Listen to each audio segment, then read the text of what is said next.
The book that I'll be reviewing today is from a very mysterious person. There is not much known about him, and yet he is still considered one of the greatest authors in English literature. Today I'll be reviewing The Catcher in the Rye by J.D. Salinger. J.D. Salinger was a very famous recluse. He was not seen often outside, and he did not reveal much about his social life. However, despite him being an amazing author, he only wrote one book in his lifetime, which was The Catcher in the Rye. And some interesting things about The Catcher in the Rye. So, first of all, it's pretty short for a novel that is extremely significant in English literature, and its content is not that dramatic at all. It's about the story is told over a course of approximately 3 days, which is a very short amount of time. And it is told in the perspective of Holden Caulfield, who got kicked out of school and was planning to return home after 3 days and decides to go to New York City before returning back home.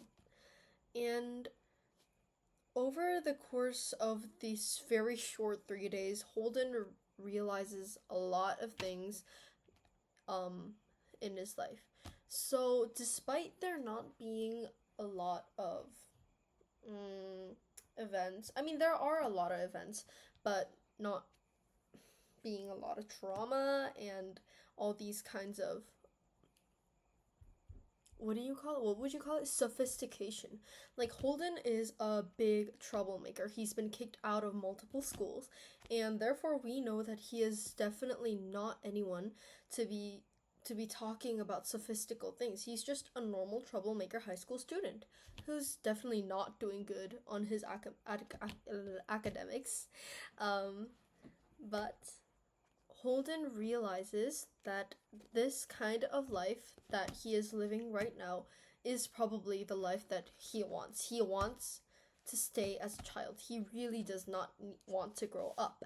And so, at first, when I started reading this book, I was like, why is this even significant?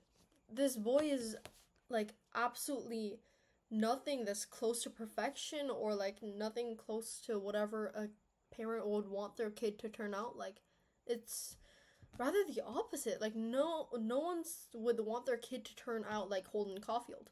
But and one thing especially, I did not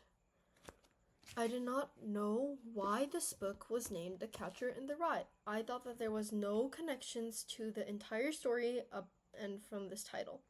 But I realized that The Catcher in the Rye has, in fact, a very big connection to Holden's emotions. Like I said earlier, Holden really does not want to grow up. He has experienced all different kinds of corruptions that children go through in the process of becoming an adult.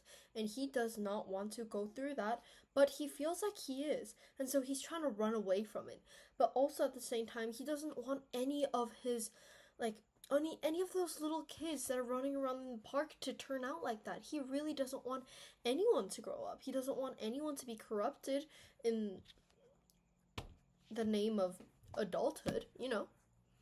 And so this title, The Catcher in the Rye, is expressing how Holden really doesn't want these kids to grow up and corrupt, and how he wants to become a protector of these children from corruption in the name of adulthood.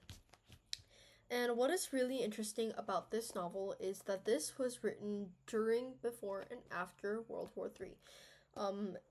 J.D. Salinger was fighting in World War II, and that was when he started writing The Catcher in the Rye. So I feel that there are many connections from that background to the message of this book. Like, for example, if you're in a war, obviously you're going to see excruciating, disgusting things that adults do. And a lot of those things that the corrupted adults do greatly affects children. And I think that if if JD Salinger really went through all of those things, those terrible things that were done in World War II, and the effect that it had on children, then I mean, even if it wasn't JD Salinger, anyone would think that, oh, no, I don't want to grow up and I do not want to be a part of any of this. So I feel that JD Salinger has incorporated his thoughts on the corruption in the name of adulthood into this book. Um, Overall, I think that it is a very good book. This book is not a very difficult book because, like I said before, it is pretty casual, even though the message behind this book is not very casual. The style that it is written in and the things that are mentioned in the book, it is definitely not casual. Oh, and most definitely not very appropriate for younger ages, if you put it at best. But I do think that it is a great book. It has a very deep meaning behind some shallow words. And so I definitely would recommend that you guys read it. Thank you. Bye.